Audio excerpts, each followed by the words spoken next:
आप सभी का एक बार मैं फिर अपने चैनल पर हार्दिक स्वागत, वंदन और अभिनंदन करता हूं।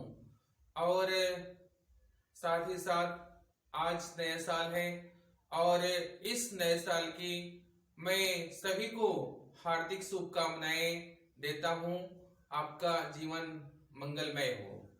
और आज मैं कक्षा 10 बोर्ड परीक्षा की दृष्टि से एक दोहे का संदर्भ सहित हिंदी में व्याख्या लेकर के आया हूं।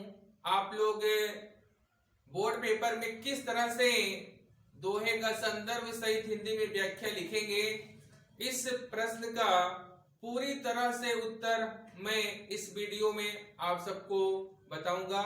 आप लोग हमारे वीडियो को ध्यान से देखें। तो दोहा है, ध्यान दें आप लोग। जप माला छापा तिलक सरे न एको काम, मन काचे नाचे वृथा साचे राचे राम। ये आपका दोहा है। आप इसका संदर्भ कैसे लिखेंगे, प्रसंग कैसे लिखेंगे, व्याख्या कैसे लिखेंगे और काव्यगत सौंदर्य कैसे लिखेंगे, इन सभी प्रश्नों का उत्तर मैं इस वीडियो में आपको एक एक करके बताऊंगा। और ये बोर्ड परीक्षा की दृष्टि से बहुत इंपॉर्टेंट है। कई बार बोर्ड पेपर में ये दोहा आ चुका है और इस बार भी हो सकता है कि बोर्ड परीक्षा में आए, तो आप लोग अपनी पूरी तैयारी अच्छी तरह से कर लें, जिससे कि आपको बोर्ड परीक्षा में किसी प्रकार की कोई दिक्कत ना हो। तो आप संदर्भ कैसे लिखेंगे, हेडिंग लिखेंगे आप काले पेन से, संदर्भ उसमें क्या लिखा जाएगा आप लोग इसे ध्यान से समझें। प्रस्तुत दोहा हमारी पाठ्य पुस्तक हिंदी के भक्ति नामक शीर्षक पाठ से लिया गया है। इसके रचयिता बिहारी लाल जी हैं। अब इसे हम आपको लिख करके भी बता देते हैं। हेडिंग लिखेंगे संदर्भ। संदर्भ हम काली पेन से हेडिंग लिखेंगे। इसके बाद लिखेंगे प्रस्तुत दोहा हमारी पाठ्य पुस्तक हिंदी के भक्ति, ये हमारे शीर्षक का नाम है, इसलिए इसे हम काले पेन से लिखेंगे। भक्ति नामक शीर्षक पाठ से लिया गया है।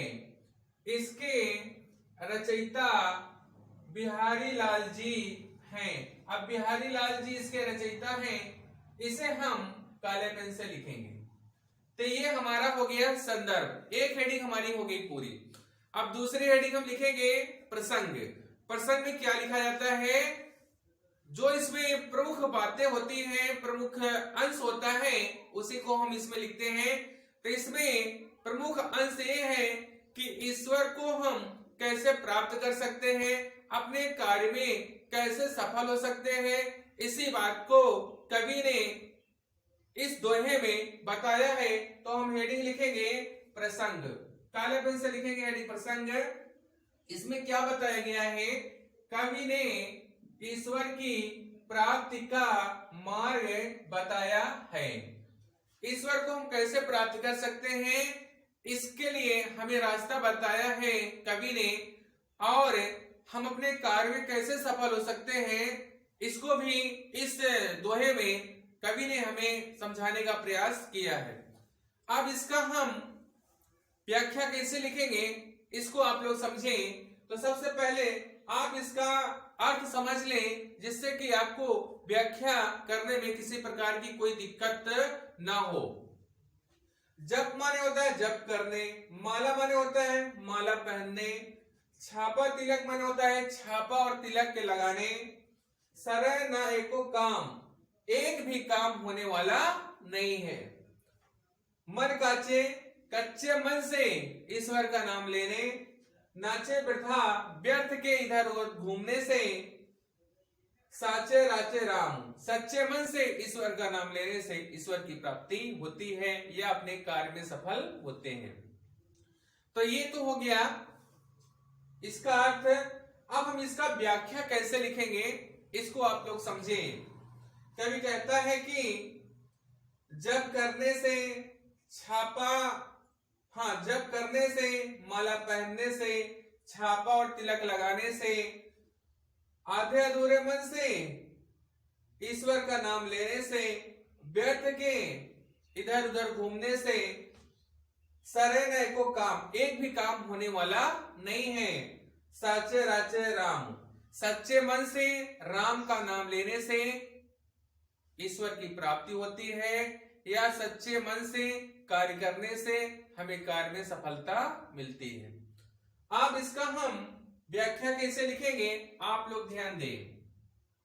हेडिंग लिखिए आप लोग व्याख्या, और व्याख्या में क्या लिखा जाता है आप लोग ध्यान दें। जप करने, माला पहनने, छापा तिलक लगाने, अधूरे मन से ईश्वर को याद करने, व्यर्थ के इधर उधर घूमने से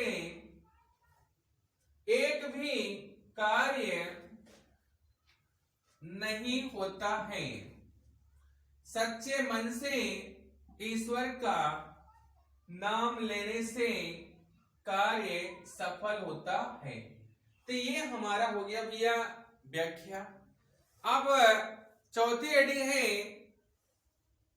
काव्यगत सौंदर्य, इसको हम काले पेन से लिखेंगे। अब इसमें क्या बताया गया है, भाषा क्या है, रस कौन सा है, ये चीजें हम लिखते हैं। पहला पॉइंट ये है कि ईश्वर की प्राप्ति का मार्ग बताया गया है, और दूसरा पॉइंट है इसमें भाषा कौन सी है, तो भाषा है ब्रज। छंद कौन सा है, अगर हम छंद की बात करें तो इसमें छंद है दोहा, तो हम लिख देंगे दोहा। रस की अगर बात करें तो इसमें भक्ति रस है। अगर गुण की बात करें तो इसमें प्रसाद गुण है। और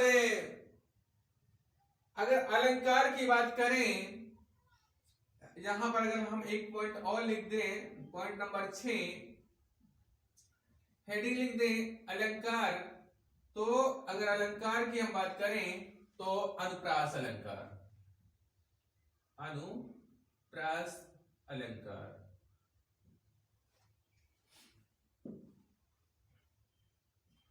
तो ये हमारा इस दोहे का संदर्भ सहित व्याख्या हो गया। आप लोग इसी तरह से बोर्ड पेपर में लिखिएगा। पहला पॉइंट रहेगा, हेडिंग लिखेंगे आप संदर्भ, दूसरी हेडिंग प्रसंग, तीसरी व्याख्या, और चौथी काव्यगत सौंदर्य। और जिस तरह से भैया आपको बताया गया है, आप लोग इसी तरह से अपने बोर्ड पेपर की कॉपी में अगर ये प्रश्न आया है, आप लोग इस तरह से लिखेंगे तो हम उम्मीद करते हैं कि आपको अच्छे नंबर मिलेंगे। और अगर आपके समझ में ना आया हो तो आप लोग कमेंट जरूर करिएगा। आपके कमेंट का उत्तर हम अगले वीडियो में जरूर देंगे।